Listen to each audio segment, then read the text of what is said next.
It began not with light but with its absence. For centuries, darkness had been a refuge, a veil for retreat, a cloak for the hunted, and a shield for those who dared to cross enemy skies.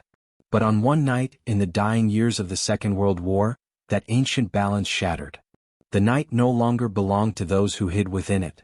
It belonged to those who could see without eyes. Imagine a bomber crew high above the black waters of the Pacific. No moon, no stars, only the hum of engines and the promise of safety that darkness once gave.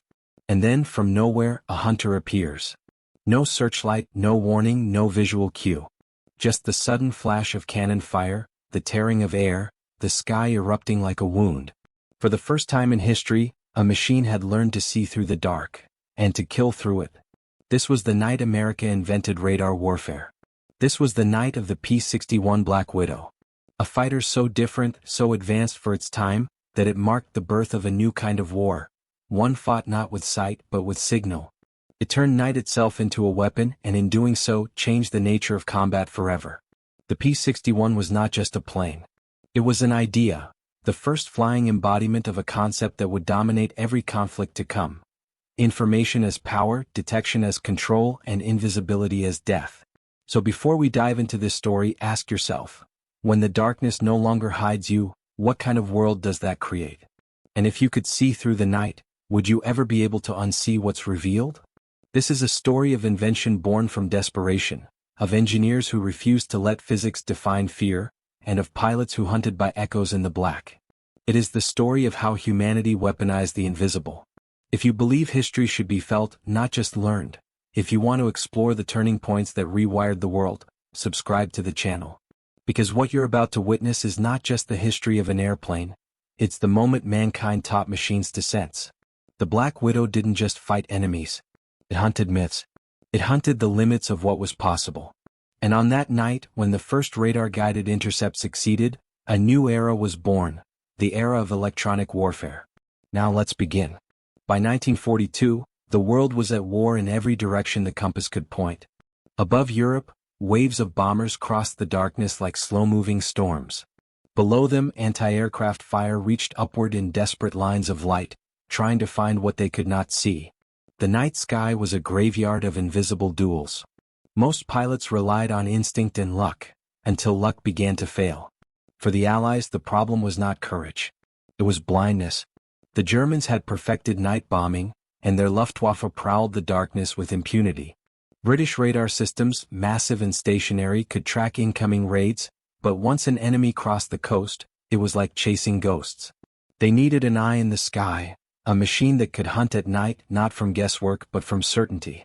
In early 1940, American engineers at MIT's Radiation Laboratory began experimenting with a new technology, the airborne interception radar. It was bulky, heavy, and filled with glass vacuum tubes that broke under vibration. Yet it worked barely. It could detect aircraft miles away, even in total darkness. To some, it looked like science fiction. To others, it was salvation. The United States Army Air Forces began to dream of a new kind of fighter. One that could see through fog, through night, through fear. Northrop Aviation was given the contract. What they built was unlike anything that had ever taken to the skies. The P-61 Black Widow. A twin-engine, twin-boom night fighter. Massive for its class. Armed with 4 20mm cannons, 4.50 caliber machine guns, and something entirely new. A radar system buried deep in its nose, able to detect and track enemy aircraft in complete darkness. But what truly made the P-61 revolutionary wasn't its firepower. It was the relationship between man and machine inside it. Two men, sometimes three, formed a triangle of trust. The pilot, the radar operator, and the gunner. The pilot flew blind. The radar operator saw ghosts on a screen, green echoes dancing across black glass. Those echoes meant life or death. Target at 9 o'clock. Range 6 miles. Closing fast. Those were the words that changed the rhythm of war. The pilot would turn into the dark, guided not by stars or spotlights, but by the invisible mathematics of radio waves. Each ping and return narrowed the distance between hunter and prey, until finally, the enemy appeared as a shape against the void. Then came the roar, the fire, the end. In its first missions, the Black Widow felt like something out of a fever dream. Pilots wrote in their journals that flying it was like being blindfolded with a god whispering directions in your ear. They trusted instruments more than instinct, and somehow it worked. The first confirmed kill came in the summer of 1944. A Japanese Betty bomber crossing the dark Pacific. The Black Widow intercepted it, unseen. The enemy never fired a shot. When the wreckage fell into the ocean, the crew of the Widow didn't cheer. They sat in silence, listening to the static hum of their radar. A new kind of victory, clinical, invisible, absolute, had arrived. It was a terrifying beauty, the birth of a warfare that no longer relied on the eye. And yet, one can't help but wonder, did radar make war more precise or just more inhuman? When a soldier kills by the echo of a pulse, what happens to the soul of combat? For every pilot who celebrated, there was another who stared at the green glow on the screen and asked himself if he'd crossed a line that could never be uncrossed. But there was no turning back. In the months that followed, P-61 squadrons spread across Europe, the Pacific and the China-Burma-India theater. They became the silent sentinels of the night, unseen protectors for bombers, unseen predators for raiders. The enemy called them ghost fighters. They struck without warning and vanished just as quickly. No spotlight, no trace, just destruction in the dark. By late 1944, the Black Widow had proven beyond question that radar would define the skies of the future. Its victories weren't counted just in aircraft destroyed, but in missions completed, lives saved and confidence restored. Convoys once ravaged by nocturnal bombers now traveled under its watch. Cities once vulnerable in the dark could sleep if only a little easier. The radar operators, mostly in their 20s, became the first generation of electronic warriors, listening to the world in wavelengths, not words. They had discovered a new way of seeing, one that would soon evolve into missiles, satellites, stealth, and the digital surveillance that defines our own age. When you think about it, isn't it haunting that the same pulse that once found bombers over Europe would one day guide self-driving cars and scan airport terminals? The line between defense and domination has always been thinner than we'd like to admit. In the hands of those who built the Black Widow, radar was a tool of survival. But in the decades that followed, it would become something much larger, the foundation of an invisible empire of information. This, then, is where our story begins, the world learning to fight without light. A generation of pilots learning to trust a machine that could sense what they could not. And a country discovering that the key to survival in modern war was no longer courage, but comprehension. As we follow the Black Widow into its defining battles, from the misty coasts of England to the burning islands of the Pacific, remember this: radar was never just about victory. It was about vision. And once you've learned to see through the dark, you can never go back. The night air over the English Channel in early 1944 was thick with moisture and tension. Below, convoys pushed through restless seas, their wakes shining faintly under a half-hidden moon. Above them, the silence of altitude, vast, predatory, held something new. Somewhere in that darkness, the P-61 Black Widow prowled. Inside the cockpit, the world was a symphony of vibration and hum. The engines thrummed like twin hearts. The instruments glowed in ghostly green. For the first time in aviation history, the most important view wasn't outside the canopy, it was on a small, flickering screen buried deep in the fuselage. The radar operator watched that screen with an intensity that bordered on reverence. On it, the night revealed its secrets in whispers, a faint blip here, a stronger echo there. Distance, direction, altitude, all read from pulses invisible to the human eye. It was like hearing the world breathe. Then came the call. Contact bearing 230. Range 8 miles.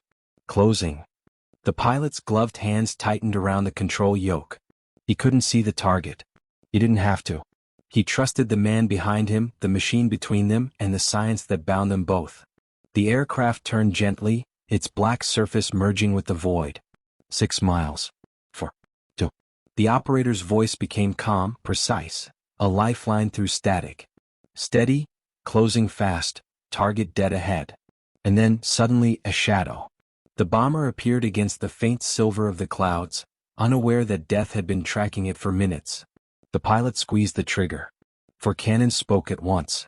The night split open with light and sound, and in an instant, the first radar-guided kill in American aviation history was complete. When the wreckage fell, it was swallowed by the same darkness that had once protected it. The crew of the Black Widow said nothing. They didn't cheer. They simply watched the radar screen until the last echo vanished. That silence, that mix of awe and unease, was the sound of a new age beginning. For decades war had been about what you could see. Now it was about what you could sense. The P-61's early missions were experimental by necessity. The technology was unproven, the tactics improvised. Crews trained in daylight and fought in shadow. They learned to interpret the radar's language, its pings, its noise, its distortions. A good operator wasn't just reading data. He was feeling the rhythm of the night. In every squadron there were stories, some triumphant, some terrifying. One crew swore that on their first sortie, they had chased what they thought was an enemy bomber, only to realize too late it was a cloud formation. Another spoke of seeing two blips merge, vanish, and then reappear behind them. The radar was powerful, but it was not perfect. It gave men knowledge, and with it, uncertainty. Still, success grew. Over the European front, Black Widows began intercepting German bombers returning from raids. Over the Pacific, they hunted Japanese reconnaissance planes that once roamed freely at night. Every mission taught the crews more about the machine's limits, and their own. Yet, as remarkable as the P-61 was, it faced skepticism from within its own ranks. Many commanders distrusted the new technology. They saw radar as unreliable, delicate, even dangerous. Pilots accustomed to visual combat scoffed at the idea of fighting by ghostly echoes. "You can't win a dogfight staring at a radio," one officer remarked. But the results spoke louder than doubts. The more the Widow flew, the more it proved that the night could be conquered. By mid-1944, the 422nd Night Fighter Squadron was stationed in England, tasked with intercepting German intruders targeting Allied supply lines and bases. The crews nicknamed their P-61s after movie monsters and femme fatale, Lady in the Dark, Moon Happy, the Spook. Each plane bore the same predatory design: long nose, twin booms, radar set in the front like an all-seeing eye. Crews customized their cockpits, added personal touches, scribbled names of loved ones inside the fuselage. To them, the Black Widow wasn't just a machine. It was a partner. One night, Lieutenant Hermann Ernst and his radar operator, Edward Kopsel, took off under heavy overcast. Their orders: intercept a German Dornier bomber spotted by ground radar over the coast. The mission was routine, until it wasn't. Kopsel picked up the contact almost immediately. Target bearing 310, range 10 miles. Ernst adjusted course. The blip grew stronger. Then, suddenly, it disappeared. Static hissed through the intercom. The radar was blank. For 30 long seconds there was nothing. Then, a new contact. Behind them. The realization hit like ice. They were being hunted. Ernst banked sharply, pushing the Widow into a tight turn. Kopsel called out bearings, his voice strained but steady. The enemy bomber had reversed course and was attempting to ambush them. It was a duel in pure darkness. One fought with instruments and instinct. When the Widow came around, the radar showed both aircraft closing head-on. Two hunters, blind to the world, guided only by technology neither side fully understood. At 2,000 feet, the blips merged. Kopsel yelled, "Fire!" Ernst did. The cannons erupted. For a fraction of a second, the night turned to daylight. The Dornier was hit, breaking apart midair. The Widow flew through the debris cloud, its wings rattling under shock waves. They returned to base with scratches on the paint and silence in their hearts. It was only later, when the reports came in, that the crew understood what had happened. The first recorded case of radar versus radar combat in history. Every war has its moment of transformation. For the First World War it was the tank. For the second it was the atom. But between those two titans stood the radar, invisible, relentless, omnipresent. The Black Widow embodied that shift. It represented the fusion of man and machine not as metaphor but as necessity. Its pilots weren't just aviators. They were the first generation of electronic warriors. When the P-61 squadrons reached the Pacific, they encountered a different kind of darkness. Over the jungles of New Guinea and the islands of the Philippines, storms rolled in thick and violent. Japanese bombers used the weather as camouflage, hoping clouds would confuse pursuit. But the Widow didn't need sight lines. It needed echoes. And echoes don't care about rain. Night after night, the Black Widow carved invisible arcs across the tropical sky. One of its most famous missions came during the defense of Saipan. A formation of Japanese Betty bombers attempted a surprise raid on Allied ships under the cover of night. The P-61s rose to meet them unseen. Radar operators guided their pilots into position like hunters circling wounded prey. Within minutes, the bombers began falling from the sky. Not one American ship was lost. In the debriefing that followed, a young radar technician wrote something that would echo across decades: "We have turned darkness into an ally. The enemy no longer owns the night." But progress comes at a price. For every successful intercept, there were missions that ended in tragedy, malfunctions, friendly fire, mechanical failures. In one incident, a P-61 collided with an Allied bomber while both were flying blind in storm conditions. The radar, overloaded by interference, failed to distinguish friend from foe. The wreckage scattered across the ocean, the first casualties of what would later be called electronic confusion. Technology had given men new eyes but not new wisdom. Still, the momentum was unstoppable. The Black Widow's success inspired further innovation: smaller radars, faster computers, automated targeting systems. Each breakthrough made the human element a little less central, a little more dependent. And isn't that the paradox of progress? We create machines to extend our senses only to find those senses replaced. When a man no longer has to see to kill, what separates precision from detachment? The P-61 crews rarely asked that aloud. They were soldiers, bound by duty and fatigue. Yet in the quiet after missions, as the engines cooled and the screens dimmed, many stared into the dark and wondered what they had started. By early 1945, the Black Widow had earned its reputation.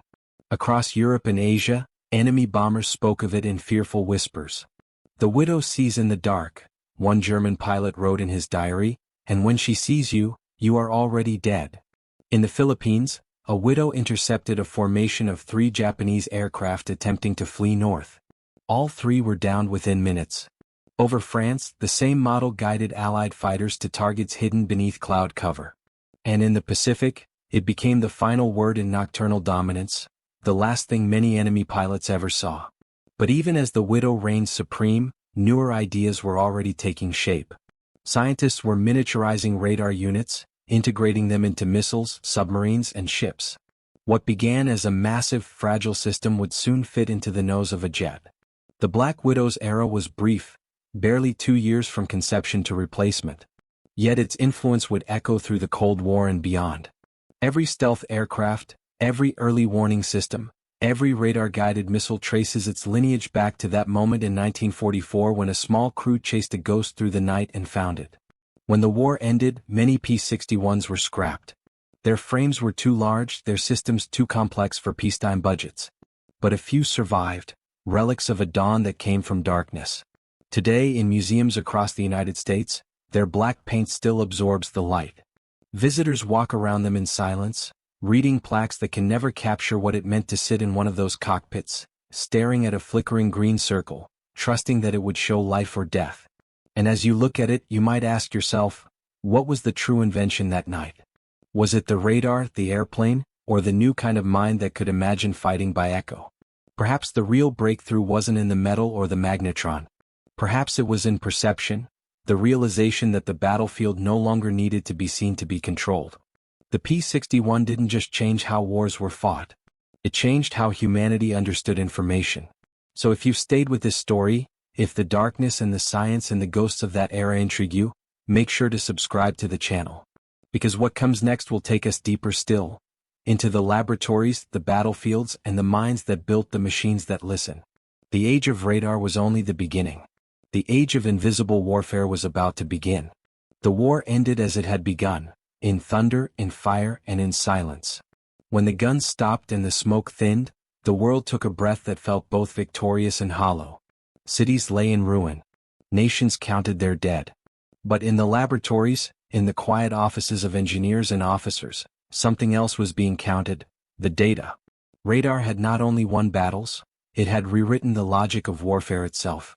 What once had been a crude tool for detecting airplanes was now understood as something greater. A system of perception, a way of knowing the world before it revealed itself. For the first time in history, humans could sense the invisible and act upon it. And as peace settled uneasily over the globe, a new kind of war began. One without front lines, fought not for land but for information. The P-61 Black Widow had shown the world what was possible. In the span of just 2 years, it had turned the night sky into a chessboard of signals. But that was only the beginning. In the wake of its success, radar became the seed of a far more complex idea: the fusion of technology and intelligence into a single, seamless machine. Across the United States, research centers buzzed with purpose.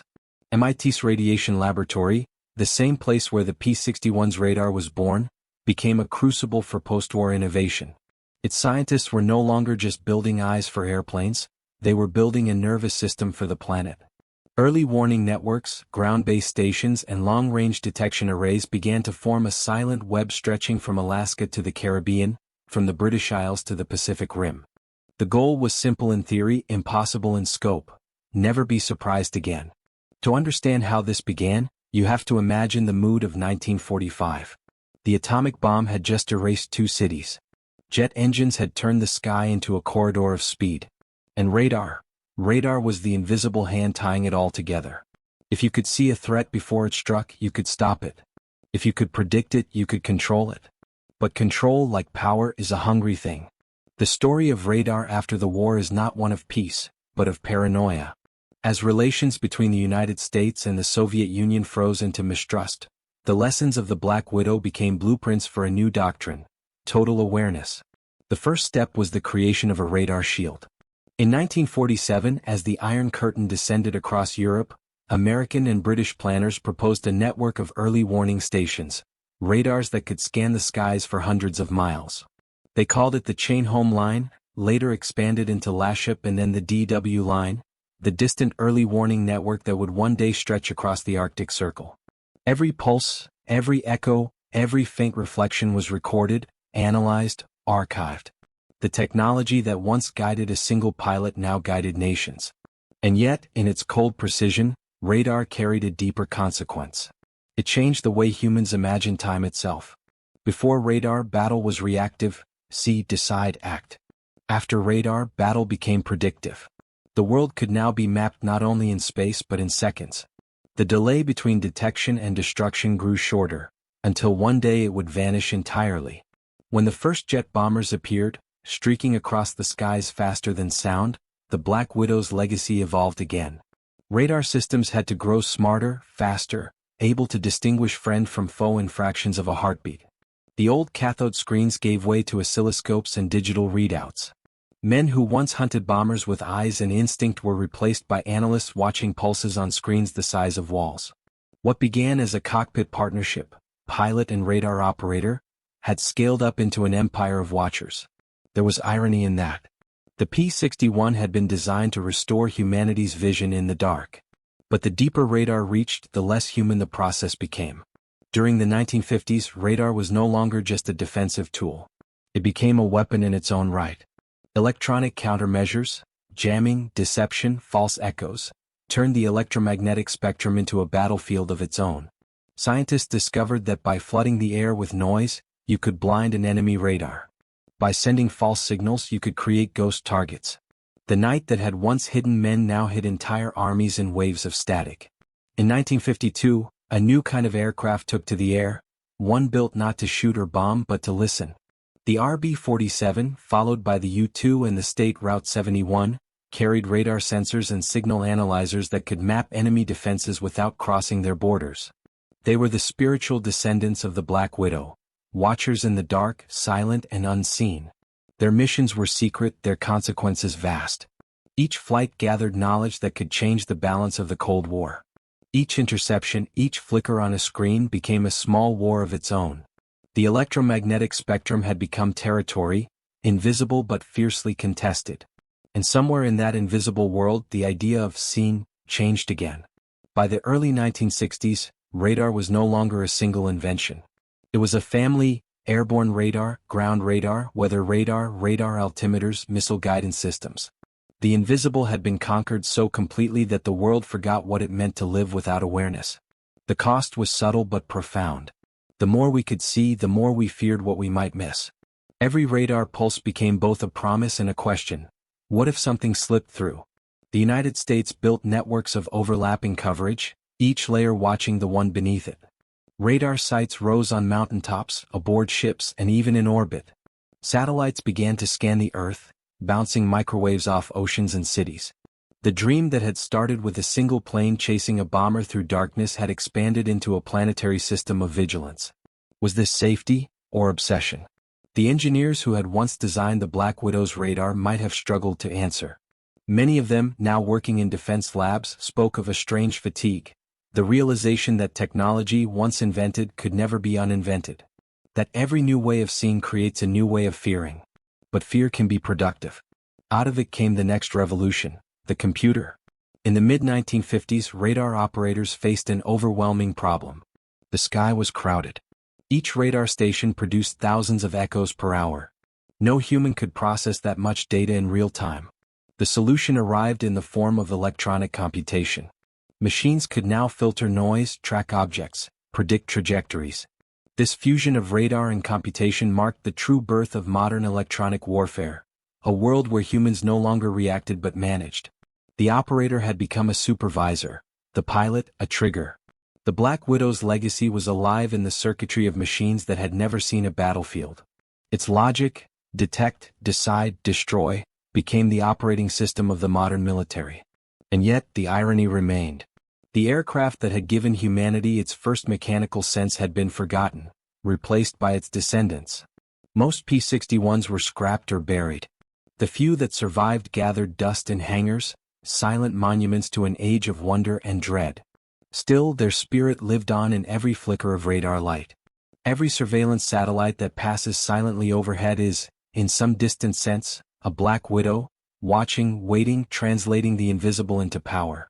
Let us return for a moment to the men who built and flew those original planes. They were not thinking of empires or doctrines. They were trying to survive. Many of them never knew the scale of what they had started. Their work was classified, their missions unrecorded. To the public, they were just another squadron, another footnote in a global war. But inside those cockpits, history was shifting. One radar operator later recalled, "We thought we were just chasing bombers. We didn't know we were inventing the future." He was right. The P-61 was not merely the world's first true night fighter. It was the prototype for a way of seeing that would redefine civilization. Every modern surveillance system, every guided missile, every navigation satellite carries a trace of that original logic, that faith in data over perception, in measurement over memory. And in that logic lies a question we still haven't answered. If we can see everything, what happens to trust?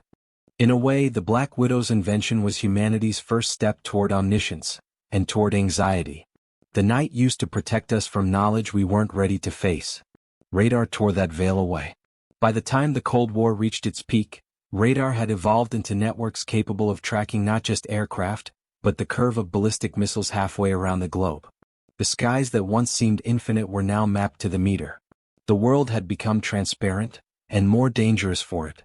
The Black Widow's creators could never have imagined it, but their invention had given rise to a paradox. Total vision breeds total vulnerability. When everyone can see, no one can hide, and no one can rest. So perhaps the legacy of the P-61 is not only technological, but philosophical. It asks us to consider the price of perception. To ask whether safety built on surveillance is safety at all.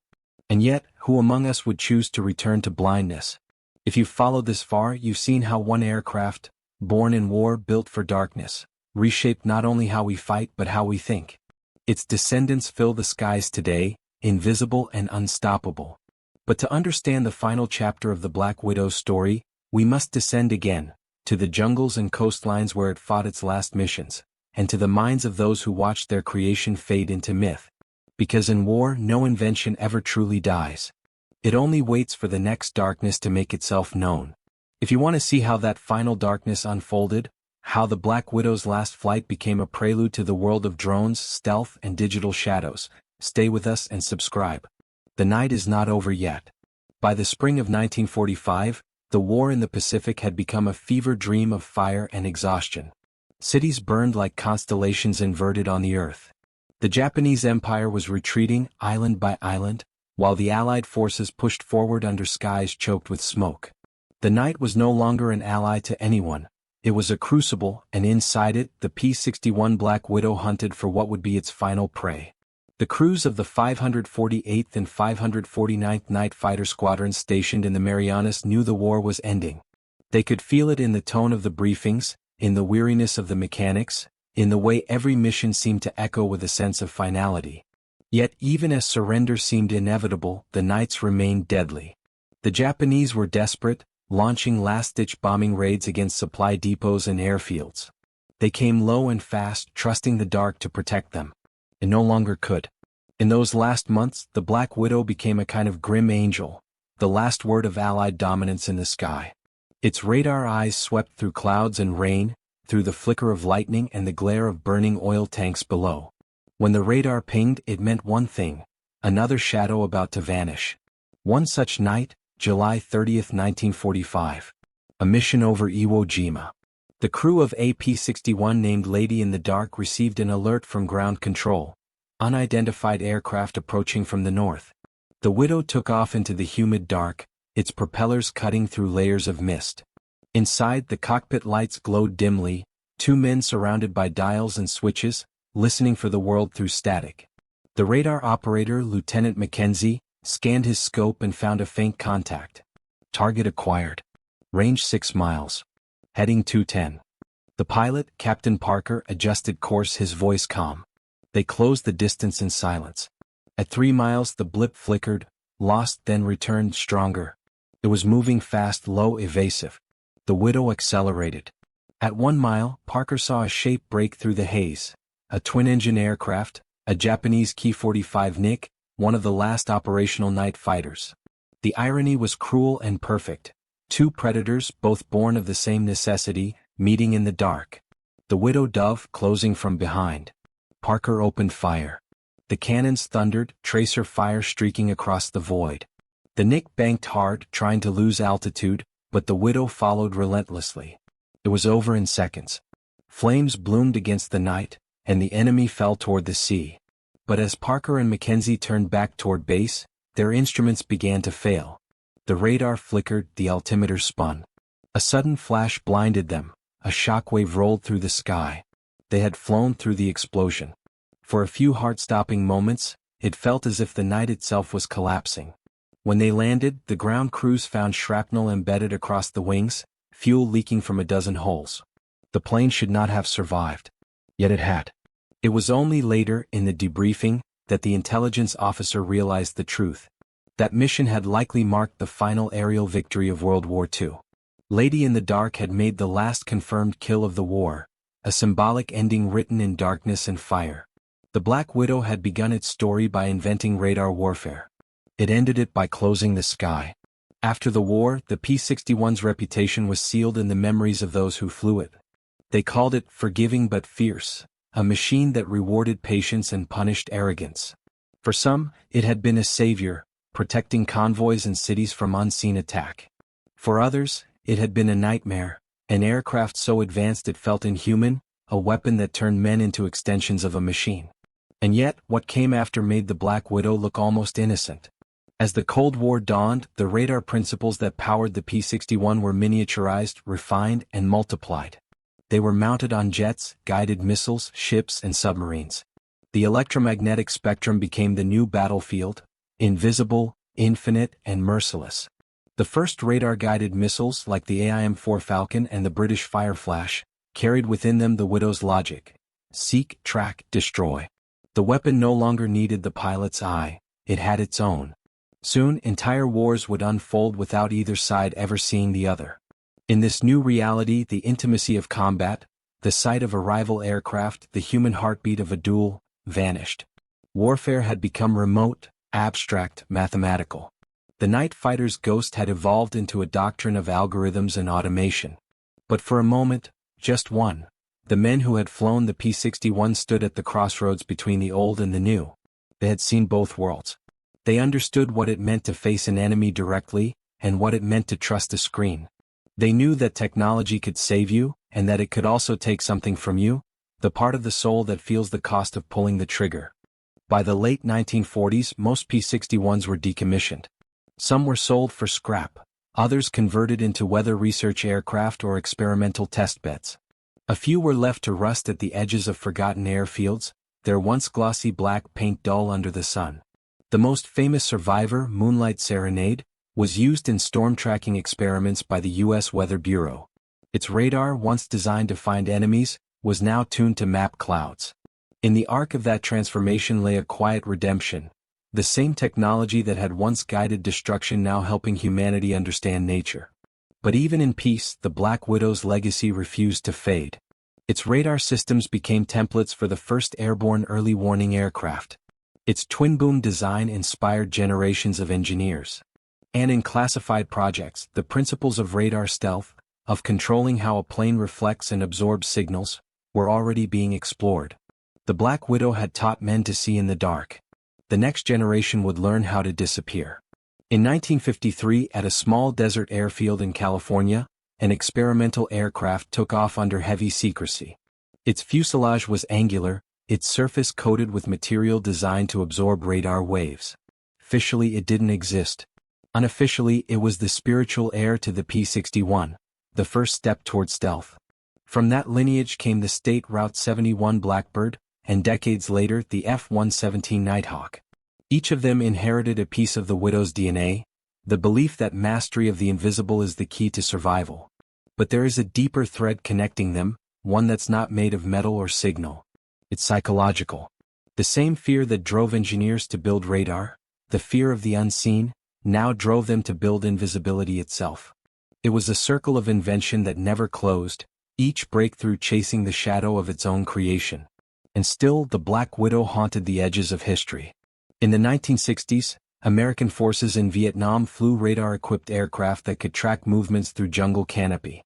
In the Gulf War, stealth bombers slipped through radar nets as if the P-61's ghost had guided them. In the 21st century, drones use radar signatures to map terrain, identify targets, and navigate in storm or darkness. Every pulse, every algorithm, every moment of invisible precision owes something to that first flicker on a phosphor screen. The Widow's legacy had escaped the confines of the war that birthed it. It had become part of the human condition, our unending need to see, to know, to control. But what happens when the hunter becomes the hunted? Today, the same radar principles that once defended cities now track individuals from space. The same electromagnetic eyes that protected pilots now watch over billions of civilians. The invisible frontier, once born from fear of darkness, has become a mirror reflecting our own obsession with safety, and our unease with transparency. The Black Widow asked a question 80 years ago that we still struggle to answer. Does knowing more make us safer or just more afraid? Somewhere in a museum hangar, a single restored P-61 stands beneath soft light. Its black paint still absorbs everything around it, as if the night has followed it into the present. Children walk past, barely glancing at it. They don't know that this silent relic once marked the edge between eras, that it was both a weapon and a prophecy. If you stand close enough, you can see your reflection in the canopy. For a moment, you can almost imagine the view, the endless dark, the hum of the engines, the faint glow of a radar screen revealing ghosts on the horizon. And you might wonder, what did it feel like to be the first human to see through the night? To realize that the darkness would never again belong to mystery, but to measurement? The men who flew the Widow never found a simple answer. Some said it made them proud. Others said it made them uneasy. Most said nothing at all. Because how do you explain what it means to be the first to glimpse the future, and to know that the future is looking back at you? As the 20th century marched on, radar became invisible in another way, hidden not in darkness but in ubiquity. Cars, ships, aircraft, satellites, smartphones, all pulse with tiny echoes of that original invention. We live surrounded by unseen waves, tracing our movement, mapping our world, protecting and surveilling us in equal measure. Every modern convenience is a descendant of that moment in 1944 when a pilot stared into nothing and found something staring back. So when we speak of the P-61 Black Widow, we are not just speaking of a plane. We are speaking of the origin of our age, the moment humanity turned technology into a second sight. And maybe, in some quiet way, that is both our triumph and our tragedy. If you've been following this journey, if you can feel that strange mixture of awe and unease, the thrill of discovery and the shadow of its consequences, subscribe to the channel. Because what comes next will close the circle, the end of the Widow's story and the reflection it leaves for us, here in the modern world, where night no longer exists and darkness is just another kind of data. The last flight awaits. At some point in the century that followed, the night disappeared. Not the sky, not the rotation of the earth, but the idea of night itself. darkness no longer hides. Every corner of the planet hums with the pulse of radar, the flicker of sensors, the shimmer of data that never sleeps. Humanity has become the species that cannot stop looking. And it began with a machine called the P-61 Black Widow. When that first radar pulse left its antenna and returned with an echo of a target unseen, the world crossed a threshold it would never recross. It was the moment we learned that the invisible could be known, that even the void could be mapped, measured, controlled. The Black Widow's story was never just about war. It was about perception, the human hunger to push beyond what our eyes can grasp. The plane itself is long gone, its metal scattered, its crews buried, its missions faded into the static of history. Yet its vision, that fusion of machine and mind, has only deepened. The world it made is the one we live in now. Today, radar is everywhere and almost no one notices it.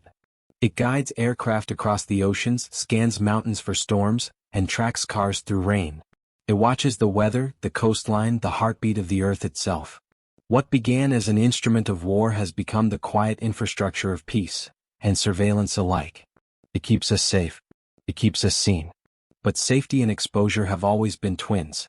When the first radar-equipped satellites were launched in the 1970s, the promise was noble: to watch the planet, to understand its rhythms, to protect it from disaster. But as always, vision invites control. The same eyes that watch the clouds also watch the borders. The same sensors that detect hurricanes can trace the movement of ships, armies, people. The electromagnetic night that once belonged to a few has become the habitat of all. Every smartphone signal, every car radar, every Wi-Fi pulse is an echo of that original idea, that seeing is power. Imagine the radar operator of 1944, staring into his cathode ray tube, interpreting shadows of echoes. Now imagine the operators of today, analysts in quiet rooms watching feeds from satellites and drones in real time. The technology has changed. The essence has not. The hunt never ended, it simply became continuous. And in that continuity lies a question too large for any single war to answer. What happens when there is no more darkness left to conquer? When the Black Widow first flew, darkness was an enemy. Today it is a memory. The night has become transparent, and in that transparency, we have found both comfort and unease. To live without night is to live without mystery, and mystery is where humility once lived. In 2025, a radar-guided drone can locate a moving person through fog, through trees, through walls. Its sensors process reflections thousands of times faster than the human brain can think. It can detect the tremor of a heartbeat beneath rubble, or the faint vibration of footsteps on concrete. It can find life, or end it, without ever seeing a face. This is the world the Black Widow made possible, though its creators could never have imagined such reach. They built it to save lives, to fight a war they did not start. But every invention is a seed, and every seed grows beyond its planter's control. So the question returns as it always does: did radar make the world safer or just more exposed? When you remove the veil of night, do you reveal truth, or simply create a new kind of blindness, one made of too much light? At the National Museum of the United States Air Force, a fully restored P-61 stands beneath soft illumination. Its black wings stretch wide as if it could still lift itself into the sky and vanish. Visitors pause before it, reading the plaque that describes its specifications, its armament, its engines, its radar range. But those numbers mean little compared to what it represents. Stand before it long enough and you can almost hear it breathe. You can feel the echo of flight, the deep thrum of its engines, the whisper of its radar scanning the void. You can imagine the faces of its crew, their eyes glowing faintly in the dim green light of the cockpit, chasing something unseen and uncertain. They were not just fighting a war. They were feeling their way into the future. And in their pursuit of sight, they taught us something eternal, that every new vision we gain comes with a cost we cannot yet see. The Cold War turned that cost into an obsession. Radar evolved into computer networks into satellites, satellites into digital omniscience. What began as the art of detecting bombers became the science of watching everyone. The invisible spectrum became our shared bloodstream. And yet, amid all that clarity, something human was lost: the acceptance of not knowing. The Black Widow's radar showed the world that ignorance could be fatal. But perhaps it also showed that perfect awareness could be its own kind of peril. Because when you can see everything, you begin to believe you can control everything. And history has never been kind to that illusion. There's a photograph taken in 1945, just weeks after the war ended. A P-61 crew stands on a rain-soaked runway somewhere in the Pacific. The pilot leans against the wing, cigarette in hand. Behind him, the radar operator stares into the camera with a tired smile. The caption simply reads, "We saw it first." It's a haunting phrase, isn't it? We saw it first. What they saw was not just an enemy. It was the beginning of a new kind of vision, one that would grow, metastasize, and define everything that followed. They saw the future, and the future was looking back. Today, every time a commercial jet lands safely in fog, every time a satellite scans the weather, every time a ship navigates unseen waters, the ghost of the Black Widow is there, guiding the signal. Its pulse has become part of our world's heartbeat. But that heartbeat now drives more than safety. It drives precision strikes, autonomous weapons, surveillance grids that map entire populations. The same principle that once saved convoys from bombers now ensures that no one, anywhere, can truly disappear. It's tempting to call that progress. But progress is not a destination, it's a direction. And directions can lead us anywhere. So what do we do with this gift of vision? Do we use it to understand, or to dominate? To connect, or to control? Every echo asks a question, and every generation must answer it anew. When the Black Widow first took flight, it gave humanity a second sight. When it made its last, it left behind a question that still lingers in the static. Perhaps the true invention that night wasn't radar, or even the airplane. Perhaps it was the realization that darkness is never empty, that within every void lies information, waiting for someone to listen. And once you've learned to listen, you can never truly stop. That is our inheritance, the quiet hum beneath every storm, the invisible rhythm that binds sky and earth, signal and silence. We live in the echo of that first pulse. So tonight, as you watch the lights of cities flicker beneath orbiting satellites, remember the men who flew into the dark before anyone else could see it. Remember the moment humanity decided that knowledge was worth any cost. And ask yourself, when the night is gone, what will we use to measure our limits? The Black Widow's radar has long since fallen silent. But the idea it carried still reverberates across the airwaves, through the networks, in the hum of every device that watches and listens. We no longer fear the dark. We fear what might be hiding in the light. That is the final legacy of the P-61 Black Widow, the first machine that taught mankind how to see without seeing. If this story has opened a corner of history you hadn't seen before, if it's made you wonder how invention, fear, and curiosity intertwine, subscribe to the channel. Because history isn't over. It's only waiting for the next echo. And somewhere, out there, beyond the reach of light, another signal is already returning. The night may be gone, but its lessons still remain.